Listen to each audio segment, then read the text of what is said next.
حضرت ابراہیم علیہ السلام نے اللہ تعالیٰ سے پوچھا کہ تو قیامت کے روز مردوں کو کیسے زندہ کرے گا؟ تو اللہ تعالیٰ نے حضرت ابراہیم علیہ السلام کے سامنے 4 مردہ پرندوں کو زندہ کرنے کا معجزہ دکھایا۔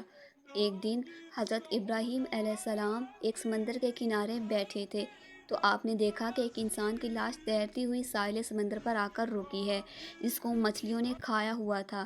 کچھ دیر بعد لاش کو کتوں نے کھانا شروع کر دیا اور اس کے کچھ ہی دیر بعد آسمان سے کچھ پرندے نے اور اس کی لاش کو نوچنے لگے۔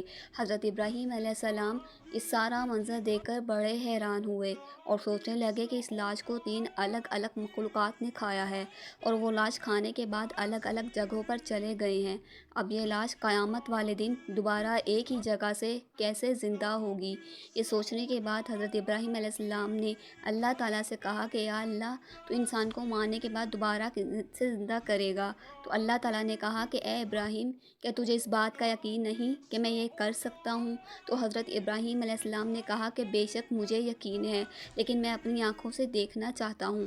تو اللہ تعالیٰ نے حضرت ابراہیم علیہ السلام سے کہا کہ ابراہیم، تو ایسا کر کہ 4 پرندے پال اور پھر ان کو ذبح کر کے ان کے گوشت کو الگ الگ پہاڑوں پر پھینک دو اور پھر ان کو اپنی طرف بلاؤ، تو وہ اپنے پاؤں پر دوڑتے ہوئے تیری طرف چلے آئیں گے۔